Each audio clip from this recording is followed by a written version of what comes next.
सरकार तुम्हारी है, तो ये खुद जो है आंदोलन कर रहे हैं, रास्ता रोको कर रहे हैं। मैं सरकार हमारी हो या सरकार किसी की भी हो, ये दो व्यक्ति ऐसे हैं कि जब तक गरीबों को हक नहीं मिलेगा तब तक कहीं इनको कोई रोक नहीं पाएगा।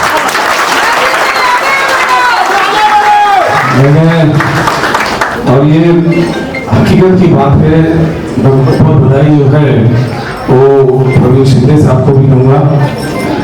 बहुत देर लगी उनको समझने में, लेकिन आखिर सही काम उन्होंने आज किया और उन्होंने पूरा आश्वासन देता है कि यहाँ पे आपके पास संजय नेतृत्व जी है, माधव रानी जी है, रोहन जी है। आपको जब भी जरूरत पड़ेगी तो मैं भी आपके साथ धन मन धन के साथ हमेशा गरीबों की कमजोरों की लड़ाई के लिए आपके साथ खड़ा रहूंगा। आज अफसोस के साथ मुझे कहना पड़ता है कि जो हाल इस मुंबई शहर और इस महाराष्ट्र में है, मुझे बताने की जरूरत थी। आज यहाँ पे कार्यकर्ता सम्मेलन ने रखा है, उसमें आए हुए सभी हमारे कार्यकर्ताओं को मैं बहुत बहुत बधाई देता हूँ। मैं चाहता हूँ कि जो कार्यकर्ता क्लाइव जी नहीं आए उनको भी किसी न किसी तरीके से ये जरूर एश्योर करना चाहिए कि जब भी कोई सम्मेलन हो, जब तक का कोई वैलिड रीजन ना हो तब तक का उनको इस सम्मेलन में गैर हाजिर होने का कोई मतलब नहीं बनता। हमारे जिला के अध्यक्ष भी हैं माइनॉरिटी के, और साथ ही साथ जो यहाँ पे पब्लिक आई है, कुछ समस्या मैं सुन रहा था कि नाले कटिंग में जो है कुछ लोगों के घर बाधित हुए हैं। मुझे याद है हमने मंच पे मीटिंग लगाई थी, शायद मैं मंत्री था, मैंने यही कहा था कि कायदा जो बना है वो इंसान के लिए बना, इंसान कायदे के लिए नहीं बना है। इस देश में रहने वाला अगर कोई बंदा है और वो चाहे नाले के बाजू में रहता हो, चाहे सबसे बड़ी इमारत में रहता हो, वो एक इंसान है और उसको किस तरीके से बेहतर जीवन दे सके, उसको बेहतर किस तरीके से घर दे सके, यही सरकार की जवाबदारी होती है, यही नेताओं की जवाबदारी होती है और इसी मार्ग पे चलना चाहिए। मैं मंत्री रह के बोला था, मेरा उस टाइम का भाषण देखोगे तो एज ए मिनिस्टर मैंने ये नहीं बोला था कि भाई यदि पात्र घर बन गया तो उसको घर मिलना चाहिए, बस एक ही कानून होना चाहिए। आप नाला चौड़ा कर रहे हो, बिल्कुल चौड़ा करो, बड़े से बड़ा चौड़ा करो, लेकिन इतने सारे जो घर बन रहे हैं, इतनी सारी जो बिल्डिंग बनाई जा रही है, प्रधानमंत्री योजना के नाम पे बनाई जा रही है, यहाँ सारी कितनी सारी जो महाड़ा के नाम से बनाई जा रही है, तो यहाँ पे जो लोग रहते हैं, जो यहाँ पे लोग बाधित हो गए हैं, तो उनको जो है यहाँ से मानखुर्द भेजना या मीरा रोड भेजने, ये कैसे किसी का परिवार चलेगा? जीवन 10-10, 20-20, 25 साल एक जगह रहते हैं तो उनका कारोबार वहीं हो जाता है, उनकी नौकरी वहीं हो जाती है, उनका बच्चों लोगों का एजुकेशन वहीं हो जाता है। अब यहीं पे अगर गोरेगांव में अगर कोई बिल्डिंग बन रही है और उसकी लॉटरी निकालते तो पैसे जब लेके देना तो पहले इन लोगों की लॉटरी निकालो ताकि इनको इनके घर के सामने ही घर मिल जाए। ये क्या तरीका सरकार का चल रहा है? मैं अधिवेशन में भी ये बात उठाने वाला हूँ कि जो लोग जहाँ रहते हैं उनके सामने इमारत बनती है, अब उनको लाके यहाँ लगाओ, यहाँ लाके रखोगे और यहाँ वालों को वहां ले जाके रखोगे। ये तो कोई छोटा बच्चा भी समझ जाता है कि भाई कौन सी चीजें करीब की होती है, कौन सी दूर की होती है। लेकिन मुझे अफसोस के साथ कहना पड़ता है कि जो सरकार आई है ये सिर्फ जातिवाद नहीं करती है, ये इतने अहंकारी है, इनको तो गरीब कहीं दिखाई नहीं देता है। आज इन्होंने इस तरीके से गरीबों को रोंगा है पूरे मुंबई शहर के अंदर। आप देखो तो कहीं नाला वाइंडिंग के नाम पे उद्ध्वस्त कर रहे हैं और नहीं कुछ मिला तो अगर वहां पे कोई अगर मजबूत ये है, किसी का पक्ष मजबूत है, कांग्रेस पक्ष मजबूत है, तो वहां की झोपड़पट्टी तोड़ने का काम करेंगे। एक अभी अंबोजवाड़ी के अंदर पुरानी झोपड़पट्टी तोड़ दी, बारिश गिर रही है, इतनी बारिश गिर रही है जिसका कोई हिसाब ही नहीं। आपने देखा होगा मुंबई शहर में किस तरीके से बारिश गिर रही है। मुंबई और महाराष्ट्र के 7 जिलाओं में महाराष्ट्र सरकार ने कहा है कि भाई कहीं कोई बाहर न मत निकलो, स्कूल की छुट्टी दे दी गई है। इतनी बारिश गिरने वाली कि किसी का घर गिर सकता है, किसी के घर में पानी भर सकता है, आप लोग सेफ होइए। और यहीं पे जो कोई मंत्री बना है, जो भी बना है, वो जो है अनजान जगह में जाके लोगों के झोपड़े भी इस बारिश को तोड़ने का काम कर रहे हैं, उनको सामान निकालने नहीं दे रहे, गरीब को मारा जा रहा है, पुलिस का जो है लाठीचार्ज किया जा रहा है। ये क्या है? इसीलिए तुम लोगों को मतलब मजबूत करने का काम किया था क्या? यही भाषण में तुमने कहा था कि महिला को मजबूत करो, गरीबों का साथ देंगे, यही है साथ है, सबका साथ सबका विकास, यही है क्या?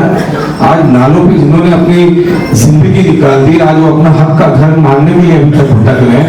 ऐसा किसको डेवलपमेंट चाहिए? मुझे तो लगता नहीं कि ऐसा डेवलपमेंट किसी को चाहिए जिससे लोग बेघर हो जाए। हवा पानी और खाने के बगैर कोई इंसान रह नहीं सकता, और ये सारी चीजें देना किसी भी सरकार का काम है। और जो ये सरकार करती नहीं है वो सबसे निकम्मी और सबसे धकेली सरकार है। आज कहीं पे भी जाओ इतना दुरुपयोग किया जा रहा है, जहां पे जाओ यहाँ पे पुलिसों से गलत काम कराया जा रहा है, कलेक्टर वालों से गलत काम कराया जा रहा है, महानगर पालिका वालों से गलत काम कराया जा रहा है। हाईकोर्ट का ऑर्डर है, सरकार का अपना खुद का ऑर्डर है कि बरसात के अंदर किसी का घर टूटना नहीं चाहिए, टूटो तो फिर उनको घर दो।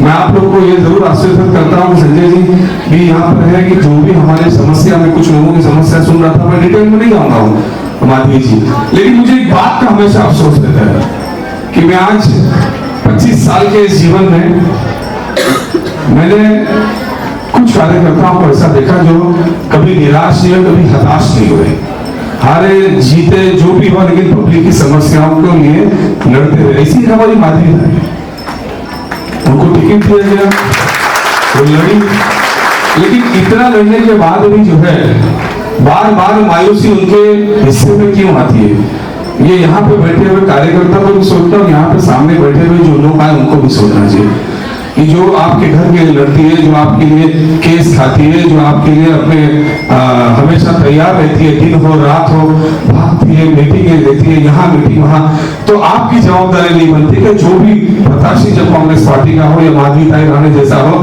तो आप 10 दिन उनको दे दो ताकि आपके 1500 दिन अच्छे हो सके। 5 साल आपका बेहतर करने के लिए आप किसी अच्छे कार्यकर्ता को सामने ला नहीं सकते। ये भी तो आप लोगों की जवाबदारी होती है, ये भी तो आपको समझना चाहिए। और फिर यही नहीं तो फिर बैठते तो हमारे को तो उद्ध्वस्त किया जा रहा है, हमें तो भगाया जा रहा है, तो भगाने का सामान तो तुम ही खरीद रहे हो ना। आज जितने यहाँ जो पार्टी के कार्यकर्ताओं को छोड़ के आम जनता से पूछूंगा कि भाई गलत आदमी कोई भी आता है जो आ गया, मैं उसके बारे में गलत नहीं बोलता, लेकिन उस गलत सामान को खरीदने का काम किसने किया, बार बार काम किसने किया। आदमी एक बार गलती करता है, 2 बार करता है, बार बार थोड़ी करता है, तो कहीं ना कहीं वो रिस्पॉन्सिबिलिटी, कहीं ना कहीं वो जिम्मेदारी हमें भी लेनी होगी, हमें भी सोचना होगा कि आगे क्या करना चाहिए। आज जाति की बात करते कहते हैं कि 70 साल में क्या किया, अरे 70 साल में तुम्हारे हमारे जो पूर्वज थे वो बहुत बुद्धिमान थे, जो इनको जो है सत्ता नहीं दिया, वरना सत्ता दिया तो 9 साल के अंदर क्या हुआ देश का हाल आपने देख लिया। तो तुमसे हमसे तो अच्छे हमारे पूर्वज थे, हमारे जो बाप दादाओं ने काम किया, कांग्रेस का हाथ पकड़ा, वो समझदार लोग थे, उनको मालूम था कि ऐसे लोगों को अगर सत्ता दी जाएगी तो क्या हाल होने वाला है।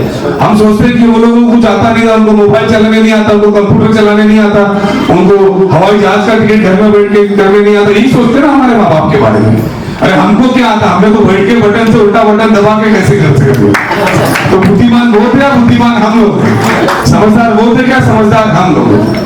हमारे आज देखो क्या हाल है देश के अंदर, खास करके महिलाओं का देखो, 25-25-30 दिन जो है इंटरनेट बंद था, इंटरनेट खुला तो आप क्या देख रहे हैं, इतनी शर्मनाक बातें सामने आ रही है, मेरे ख्याल से दुनिया में और कहीं नहीं आ रही है, और कोई उसके ऊपर बात करने के लिए तैयार नहीं।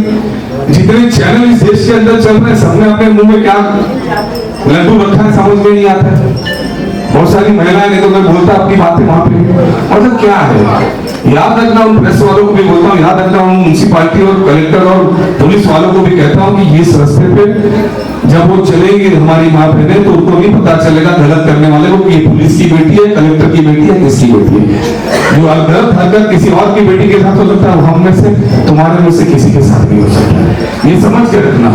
अगर घर में सांप पालोगे ना तो वो ये मत सोचना कि उससे दूध निकलेगा और उससे चाय बनेगी, उससे जहर ही निकलेगा, ये आपको सोच के चलना। मैं बहुत वक्त नहीं लूंगा, लेकिन मैं फिर एक बार चाहूंगा कि इस कार्यकर्ता सम्मेलन की शुरुआत की आपने देखा होगा कि मुंबई शहर के अंदर बहुत तेजी से जो है कांग्रेस पार्टी के अंदर लोग शामिल हो रहे हैं। कांग्रेस पार्टी के सभी कार्यकर्ताओं से कहूंगा कि आप चाहिए ना लोगों के, आप उनके आंसू पोंछिए ना। ठीक है माधवी ताई को उन्होंने साथ नहीं दिया, ठीक है संजय भैया को साथ नहीं दिया, ठीक है कांग्रेस पार्टी को साथ नहीं दिया, लेकिन हम तो उस पार्टी के मानने वाले कि हमारा काम ही है कि जो गरीब तकलीफ में उसके आंसू पोंछना, उसके दुख समस्या में उसके साथ में खड़े रहना।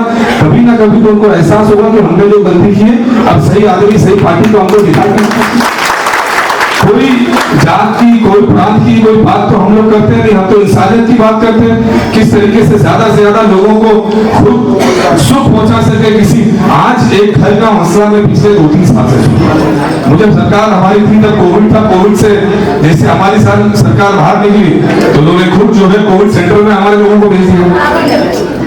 आज दिन और रात जो है पूरे महाराष्ट्र का नाम जो है पूरे दुनिया में खाली WHO, ICMR ये सब लोगों ने जो है कौतुक किया था। आज उस अच्छे काम के लिए भी जो है सरकार को भरने का बदनाम करने का काम कर रहे हैं। मैं खाली आप लोगों से इतना ही कहूँगा, वक्त ज्यादा नहीं लेते हुए, कि बहुत अच्छे तरीके से जुड़िए, लोगों के घर तक जाइए। और जिला अध्यक्ष जी जिस तरीके से संजय निरुपम जी खुद रिक्शा वाले से, चले वाले से, चौराहे पे बैठे हुए सबसे मिलते हैं। सारे कार्यकर्ताओं ने अपने आप को जो है संजय निरुपम, अस्लम शेख, वर्षा गायकवाड़, राहुल जी से समझना चाहिए। एक आदमी जो हजारों किलोमीटर चल के जो है इस देश का इतिहास रखा, आप लोग को ये समझना चाहिए, इस तरीके से निकलना चाहिए। आप खाली दिन में 25-50 घर घूम लो, आने वाले दिनों में सिर्फ कांग्रेस पार्टी ही आपको हर घर के बाहर दिखाई देगी। आप जाओ तो सिर्फ लोग आस लगाए बैठे हैं। मैं तमाम कार्यकर्ताओं से कहता हूँ, मेरी बहनों से, माताओं से भी कहता हूँ, भाजी लेने जाओ, मार्केट लेने जाओ, जहाँ जाओ वहां पे बताओ कि देश के हालात क्या, अगर सही तरीके से सुधारना है तो कौन सुधार सकता है। ये सारी बातें आपको सोचना होगा।